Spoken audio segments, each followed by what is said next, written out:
Food Rebels. This is the podcast that brings you brands, chefs, and live on-air tastings. A show that is dedicated to the more rebellious side of the food world, where we celebrate the people who have challenged the status quo. AJ is still away this week. She's getting closer and closer to finishing her MBA, so we wish her all the luck on her final dissertation for that. So you have me, the producer of Food Rebels, Georgie Parsons, and back in co-hosting with me today is Sam Beanie. Hello. Hello, I'm so excited for this episode. I can smell the wine and I'm very excited. Yes, if you love wine, this is the episode for you because we've got two wine experts on the show today producing wine from home and away. So ready to tell us their stories. I'd love to welcome Peter Constable from Warehorn Vineyard. Hi, Peter. Hi, Georgie. And Tom Holt from Paso Primero. Hi, how you doing? Hi. Thank you so much for coming on the podcast. Wine. We all love wine, don't we? Wine. Love wine. And Peter has come on to tell us really about red wine that is grown in the UK, because this is a underutilized and known product. So, Peter, tell us about the red wine industry in the UK. Okay, so the UK doesn't produce red wine, right? Actually, 4.5% of UK production is red wine, but it's 4.5%. Okay. Yeah. Wow. Okay. It's very small. Yeah. And there are huge opportunities, but the problem in the UK is the climate. Even with global warming, the traditional varieties like Pinot Noir struggle to ripen in a bad year. Okay. You get a really good Pinot Noir in a good year. However, there is now a revolutionary new vine from Switzerland called Divico. And that was produced in Switzerland for the Swiss climate to produce a full-bodied red wine. And we now have it in the UK. And I've got the largest plantation. It's unbelievable. People, well, you haven't tasted it yet, but No. I'll be interested in your comments. So let's go back a little bit on the history of the UK wine. So we started with a sparkling. Was that really where we started in at, and then a white, and then how has it kind of developed? Yeah, very much so. And the UK is absolutely brilliant at producing sparkling wine. 2/3 of the wine that we produce is sparkling. We're so good that actually the French get really annoyed with us because we beat them in blind tasting competitions. Yeah. We beat the best French champagne houses in blind tasting competitions. My mission is to do that with red wine as well. Okay. I love that. And so did you start out with a sparkling? Was that your route in, or what did you start with? No, we're very young. We planted in 2020. Traditional method sparkling takes 3 years to produce, so we're not close to issuing one yet. We have got a sparkling wine, but it's developed using the Charmat method, which is the same way in which Prosecco is made, where it's the second ferment is in a tank, in a pressurized tank, and then it's bottled under pressure. That's the only way that we could get some sparkling wine, being so young, so early. Oh, I see. So before having to wait for the 3 years, this is the way around it. Okay. That is the way around it. Yeah. So you are based in Kent, which is where a lot of the vineyards are based. And you started by planting how many? What are we talking about? How many? 2020, we planted 15,000 vines. Wow. Okay. 2021, 2,000. 2022, 8,000. Right. Okay. So that's a lot of vines. Yes, absolutely. How long did it take you to plant all those? Believe it or not, the 15,000 were planted in a day. Wow. And it took half a day to plant the 8,000 using a planting machine. Right. Amazing. And did you have a history of wine before you got into this? No, absolutely not. We live in an oast house, typical Kent oast house. Yeah. We converted that 20 years ago, bought as a derelict oast from the landowner. We became good friends and we said to her, look, if ever you're selling this land, could we have first refusal? Yeah. And in 2019, she said, yeah, I'm ready to sell. So I guess that's the inspiration for the logo, the Oast House. Absolutely. We wanted something which was quintessentially Kent and East Sussex, and that's where the oast houses are. So you decided, I'm going to buy this land and I'm going to turn it into wine. Yeah, but I didn't want to follow the trend. Okay. I mean, I didn't want to just sell sparkling wine. Fine. Okay. You wanted to find that USP, what's going to make you Absolutely, different. yeah. So having done a little bit of research, I came across this Divico vine. It was being trialled at East Malling at the NIAB Research Centre with some excellent results. So the first year I was only able to order 300. They're very difficult to get hold of. The second year I tried to order again and I couldn't get any. So actually the following year I just thought, well, I'm going to contact the nursery in Switzerland directly. I'll import them myself. And that's what I did. Amazing. Gosh, okay. So red wine, let's talk about how it's made. Yeah, I mean it's obviously it's picked. Yeah. Then it's By put in. who? By how are you picking? Are you a machine, or are you hand picking, or how is this? We pick majority by hand. Okay. We did experiment a little bit last year with some machine harvested fruit. And how did that work? Actually, it worked very well. It's a bit rough on the vines, and so they're a bit young and tender. So they had a bit of a bashing because it literally vibrates the grapes from the vine. Oh, I see. So the ones that are ripe will fall off, and the other ones won't. Well, they're all ripe by that point, Yeah. pretty much. But yes, if they're not ripe, then they won't fall off. So pick the grapes. Yes. even, So and once they're picked, we will be making our own wine in a couple of years' time. But at the moment, we're using an established winery in Kent. So it was taken to the winery. At that point, it was destemmed and crushed, and it's put in a stainless steel tank. Okay. And yeast is added, and then it's fermented on the skins for 3 or 4 weeks. Before then, at that point, the juice is then pressed out or drained off, and then bottled. Not straight away. Oh, missing a step. It's left to mature in the tank. Yeah. And then probably about 4 or 5 months later, it's bottled. Okay. So we have 3 different types of red wine here on the table. Yeah. So do you want to explain to us the differences as we taste them and what we might experience and the different kind of processes they go through? Yes. Well, I can give you an overall view now. So I suggest the first wine we taste would be our Pinot Noir. Okay. So this is the lightest looking one is. that we've got on the table here. It's a typical Kent Pinot Noir, which is very light and very fruity. Oh yeah, that is really fruity. That's lovely. And you can drink it even slightly chilled. Yes. In fact, some people prefer it slightly chilled. I love a chilled red wine.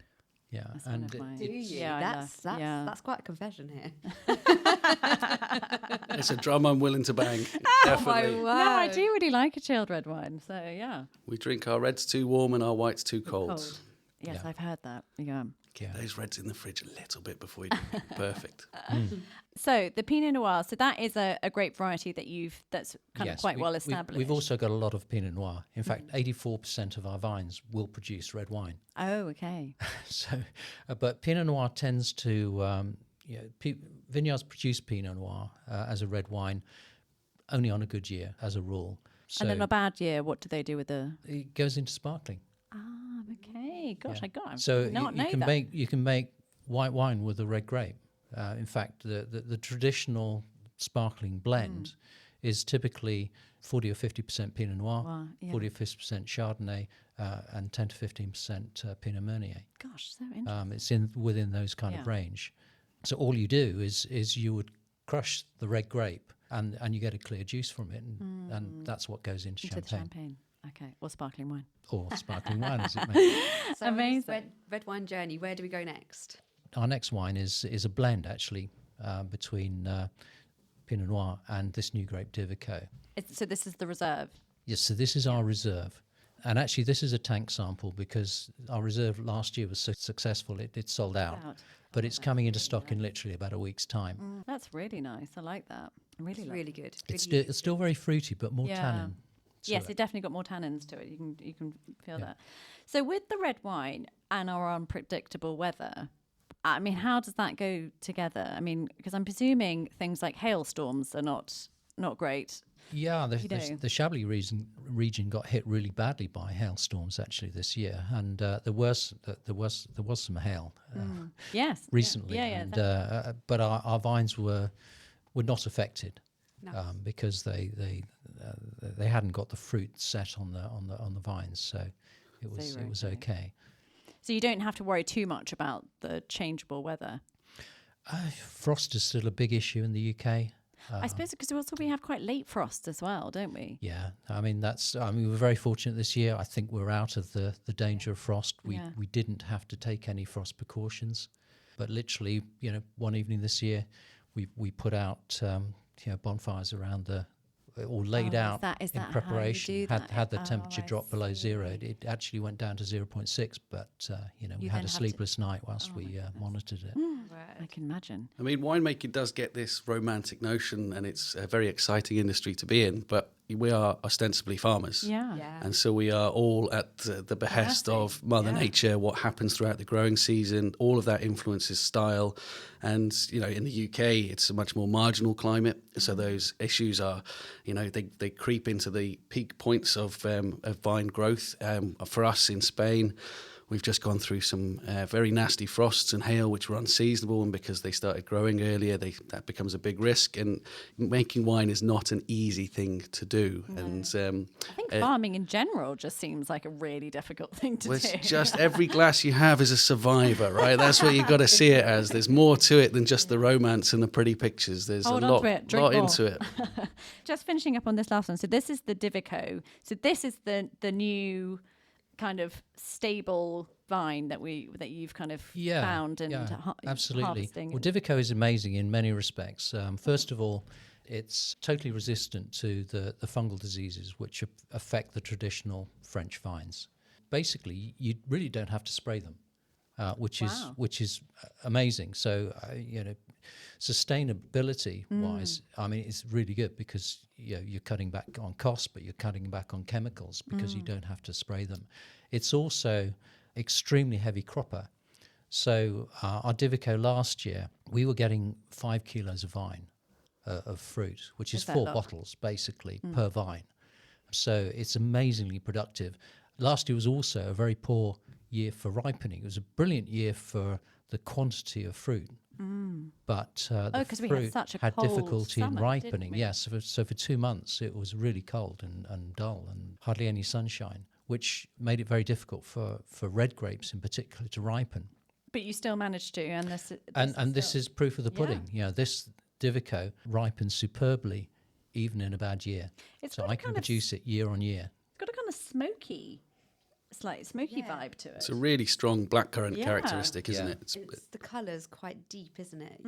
Rather quite deep compared with the other ones. Got good depth. Yeah. The taste. I mean, people that see the colour say, I can't believe that it's made in the UK. In fact, I refuse to believe it's made in the UK. Well, we've talked about your reds, but you also do a rosé and a white wine, don't you, as well? Yes, actually, our rosé is made using the Sonia method. And actually, that helped our Pinot Noir, because when we harvested our Pinot Noir, it was, as I said before, crushed and put into a tank. And then after 24 hours, some of the colour had naturally come out, some of the tannins. And at that point, we took the juice out of the tank to make our rosé and blended it with our Chardonnay and Pinot Gris, which gave it some very interesting characteristics.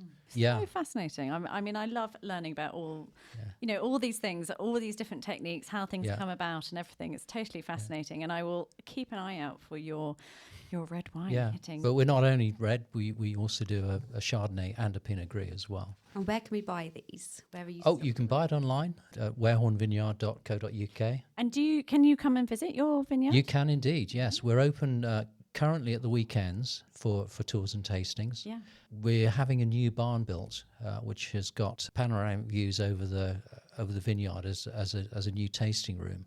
And as soon as that's open, we'll be open in the weekdays as well. Perfect. That sounds wonderful. Gosh, we'll have to make a visit to go and see it. You will indeed. Yeah.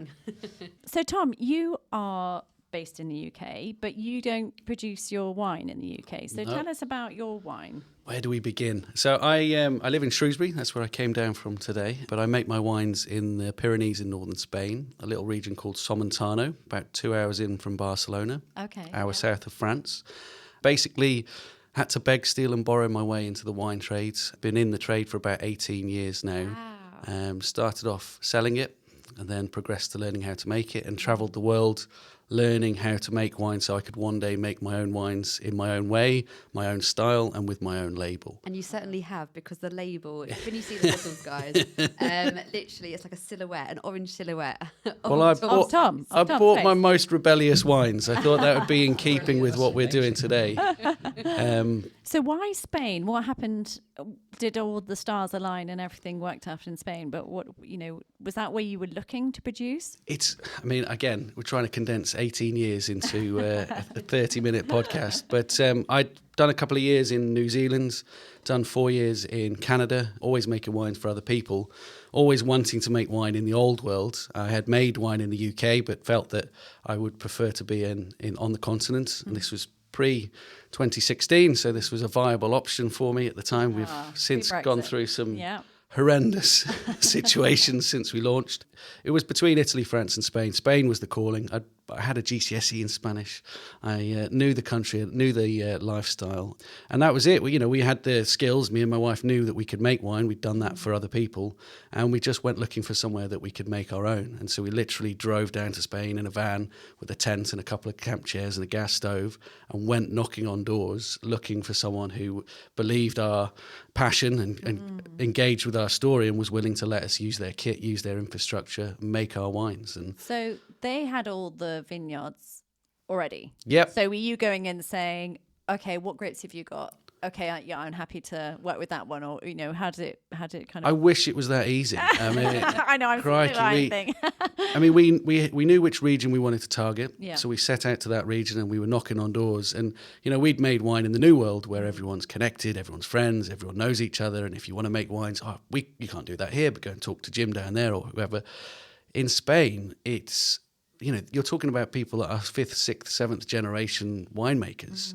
They don't employ outsiders because they just have the family do it, and they've been doing this for so long. There's no cohesion between the wineries. There's 2 wineries down the road from us in Spain that don't get on because their parents fell out. It's just generational beef going on. But it meant that we were knocking on doors. People thought we were lunatics. People thought we were absolutely mad. And we were getting nowhere. And then in the plot contrivance of my Hollywood movie that's going to test the viewer's patience, we had 1 meeting left. We were packed up, ready to leave Somontano, thinking we're going to have to go to a different region, walk through the door of this winery, and their winemaker sat down with us for an hour's meeting. That hour meeting turned into 8 hours, a long lunch, multiple wines, and they saw what we wanted to do. And they said, well, we think there's an opportunity for you to do that here. Make your first wine, and if you can sell it, you can come back next harvest. That first year, we made 8,000 bottles of that wine, sold out within 6 months. Wow. Went back. They thought they'd never see us again. And they were like, oh, crikey, we're going to have to take these guys a bit more seriously. And that was 8-9 years ago. And now we make wines together. There's no separation in the cellar. It's all our wines together. They're collaboration wines. We collaborate on how the vines are grown. We collaborate on the way the wines are made in the cellar. I do all the production myself, but have the freedom to be in the UK to come and talk to you lovely people and promote it as far as we can. So amazing. So what grapes are you working with? All sorts. The thing that makes us slightly rebellious at the moment is we started with very commercial international varieties because we had to have a business. We had to have wines that were marketable and we could sell. And so we worked with Merlot and Cabernet Sauvignon and Syrah and Chardonnay, things like this. And the house wines are all still using international varieties, the easy appealing table wines, the sort of wines you drink every day, right? But as the process has developed, we've realized that climate change is a trend. It's not an anomaly. Things are getting hotter and drier, and it's getting harder to farm those grapes. We've got Merlots coming in at 16, 17% alcohol. I mean, these are not drinkable wines. And we noticed that indigenous varieties are thriving.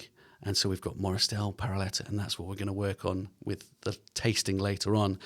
But harnessing those indigenous varieties, things no one's ever heard of, gives us natural freshness, natural vibrancy, and we're rescuing things that are nearly going extinct. Amazing. Well, let's get tasting. So which one are we going to try first? I know there's a rosé drinker at the table, so we're going to start with our rosé. And it is a rebellious rosé because we tried to make a rosé in 17 and 18, and we tried to make the classic Instagram Provence rosé that everyone thinks is the best rosé out there. And we tried it and we failed miserably. And what we realized is we shouldn't try and shoehorn a wine style into our region. We should make the wines that are true to us, true to our region, and true to the grapes we have. That's why we ended up with a Rosado, which is more akin to a red wine than a white wine, but it's a rosé with structure and power and weight. Still got all the fun beauty of strawberry fruits and cherry fruits and all the fun things that you want from a glass of rosé. But it's got really lovely structure and weight and power to it as well. And it makes it a food rosé. So, So this is not a quaffing rosé. This is a rosé to drink with food. Well, rosé suffers from seasonality, right? People love it when the sun comes out, and it also suffers in the UK from being a barbecue wine. Everyone reaches for the rosé when the barbecues come out, and we're not the best barbecuing country in the world. I did that at the weekend. Yeah, you know, those hockey puck burgers and the charred sausages. You know, they're big, robust flavors, and the whispering angels of this world will disappear in that world.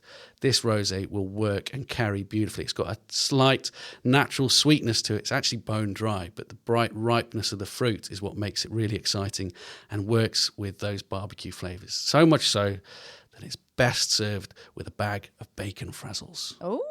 Okay. Wine pairing heaven. Yeah, that's such a big thing, wasn't it, last year, crisps and wine? Yeah. But, Crisps and wine, yes. It really yeah. The colour, though, of this wine, just so obviously you can't see this, it's very pinky. It's like a strawberry coloured wine. It's not like a blushy Absolutely. wine. And it's so easy to drink. It really, really is. Oh, thank you very much. Very good. Yeah. Seal of approval. Oh, cheers. We should have bought some crisps to try it with. I did, but I didn't think the sound quality was going to work. You know, no one wants to hear me chowing down on frazzles. We can try it afterwards and let everyone know what it tastes like. So that's your rosé, which is, I love the branding as well. This ladder with is there a reason around the? There's reasons behind everything. The name came first, so we kept tipping around this idea of first step. So Paso Primero is a slight bastardization of first step. So it should be Primero Paso, but we thought Paso Primero sounded better to the English ear. I see, okay. We also knew that when you go to a restaurant and order a wine, you never remember what it's called, but you remember what it looked like. So we wanted something on the front that people could remember. Yep. First step to ladder doesn't take a great cerebral leap. So that's why the ladder's there. And people do now know it as the ladder wine. So that the marketing plan worked. Nice. And there's a little wren on the first step because the ladder looked a little bit lost. And that's a wren that you can find in Shrewsbury, where me and my wife are both from, and stops in Somontano on its migration down to Africa. So it's a little nod to where we've come from, to where we've gone. There's a story behind everything. There is, isn't there? I love goodness. that. So the other wine that you've brought in for us to taste is a red. And is this your new range of? This is brand new, limited edition, so exclusive to you guys. Hopefully there will be a Food Rebels case available which will feature this wine. Very excited about this wine. And there's something unique about the bottle, isn't there? There is a wonderful label on the front that my wife designed. So I'm nervous to say how much I like it because it is my own face, but it also glows in the dark. Now, I love this. Is this, you're going down into your cellar, the light's gone, you can't see anything, and this is going to guide you? Well, you joke, but the white one's very bright and scared the bejesus out of me quite recently. There's nothing like seeing your own face reflected back to you. I love it. You can find the wine even in a blackout. So That's amazing. How do you get the label on the bottle? Does it go through a labelling machine? No, that is hand labelled. Oh, wow. My wife is a dab hand with a Cricut machine, and she cuts them all out. The lino cut, hand applied. Oh, my And how many bottles do you do? So at the moment, these are in the hundreds, not the thousands. But we're as they grow in success, these are probably going to be the only batch with this particular. Well, so get it in quick.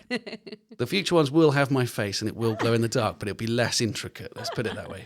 You've been linked with Shrewsbury Football Club. So tell me about that. I am the official winemaker for Shrewsbury Town Football Club. I love that. There's not many people making wine in Shropshire. There's not many people that have taken the journey that me and my wife have done. So we got covered in the local press quite a bit when we first launched our wine 8 years ago. And we were on the local radio station, and the chairman of the football club heard me talking about it and thought, I'd like to meet this chap. He didn't know at the time that I'd been a season ticket holder of the club since I was 4. My goodness. Avid Shrewsbury Town fan. And he called me in to talk about it, and we ended up concocting a Shrewsbury Town wine. And I mean, some people would say that it was payment. Other people would say it's pain. But I get to sit in the posh seats in return for making that wine, and I get to go and watch them actually was in the Royal Box at Wembley when we got to the playoffs a few years ago. Wow. So it's worked out brilliantly for me. I was never a good footballer. I'm a decent winemaker, and that is the best path I could take. It's made me no money. Well, it's two passions colliding, isn't it? And that's what. That's I don't think there's many League One clubs who've got their own winemaker. Can we come and visit you in Spain? And then do you do tours? How is? Yeah, you can come and see us. I mean, it's off the beaten track, right? I always say there's an area around airports in Spain. If you get beyond that, then no one comes to you. A lot of Belgian bird watchers come to our part of Spain. But the winery is open. We're all singing, all dancing. You just have to get in touch with us and come and find us. That's the trick. And what do you find when you get there? Oh, well, you find an amazing team of people who are not polished tour guides, but are amazing hosts. So is there somewhere to stay and accommodation and stuff? No, nothing. We're not that fancy like that, but we'll show you a good time. With the people who run the winery own a couple of bars, so we can look after you. Nice. And also, I read that you've brought in new techniques to harvest your grapes. We've heard about hand harvesting and with machine. How is it that you harvest your grapes? So we're hand harvesting the grapes. The things that we're doing differently are within the cellar itself. So we use a lot of concrete tanks. Slightly unusual vessel. Most people are in stainless steel or oak barrels. Mm-hmm. We're using concrete tanks, and what that means is that we can do stem contact on our red. So instead of taking the grapes off the stems, we put whole bunches in the tanks, and that means I get to jump in those tanks in my pants and press those grapes with my feet. And about 30% of the wine you've just drunk has experienced that process. So you're still standing and you're still smiling. I'm not sure how I feel about that. I don't either. I'm just having these images of just pants. You're having it, and oh god, you're having the images. Imagine the poor people working with you. Can you put that on TikTok, please? Debatable. So, what does the concrete aspect of it bring to this so it process? mirrors the maturation of an oak barrel in allowing some oxygenation. It maintains temperature, but it doesn't add any flavour. So it allows the grape flavours to develop without adding anything else. Oak barrels are brilliant vessels, but they do add quite a lot of flavour to the wines. As we're moving to fresher, lighter styles of wines, we want to move away from those oak flavours. Yeah. And the concrete tanks just gives us a perfect vessel to do that in. So it just gives you a bit more control over the flavour. Absolutely. It means we don't have to use huge amounts of cooling, which in Spain is, a lot of people need a lot of cooling, and that's very expensive and bad for the environment and all the rest of it. Concrete is not an ideal material to start off with, but they're going to be there for 100 years or more, and we use them for all our wines, and they improve the quality of the finished product without all those nasty oak flavours. How long do you leave it on the skins? Yeah, this is the other key part of our production where we're on the stems and fermenting for about 2 to 3 weeks, and then we top the tank up. So during fermentation, the skins rise and everything. You have to have a cap management program where things get pushed down. After the fermentation is finished, we actually top the tank rather than drain it, and we hold it in tank for about 3-4 months afterwards. So we're getting loads of structure, loads of character out of the skins and the stems, because they're in for about 12 weeks longer than they would do normally in other people's wineries. And that gives us a lighter, fresher style of wine, but with the body, the structure and the tannins. Yeah, I mean, some wineries, particularly in the south of France, will do what's called a carbonic maceration, is where you're not crushing all of the grapes and you're letting absolutely them ferment on the skins. Is that what you're doing? We're mirror that's the flavour profile. I mean, we're not exclusively carbonic maceration. We're going into some quite technical stuff now. I was going to say, I feel like I've got a little bit lost. I'm going to carry on drinking. 2 glasses. Continue. The winemakers are going to go and talk and have a chat. I think, sadly, we've come to the end. I'm going to have to stop you there. You guys afterwards, please carry on with the in-depth discussion. But quickly, Tom, you said you're going to put together a Food Rebels case. Yeah, hopefully, and we'll put some links up, and it'll be something specific just for the Food Rebels audience. Amazing. Sadly, we've come to the end of the time of our show, but a big thank you to Peter Constable from Warehorn Vineyard and Tom Holt from Paso Primero. Thank you for coming on the show. You've been listening to Food Rebels, which is available on radio stations around the UK. You can also listen on Apple Podcasts, Spotify and Audible. Please remember to subscribe and to rate us 5 stars, hopefully, as it makes a huge difference to our podcast. We are also on Instagram at food_rebels_, so give us a follow. And if you'd like to come on the show, send us a DM. Thank you very much. Bye.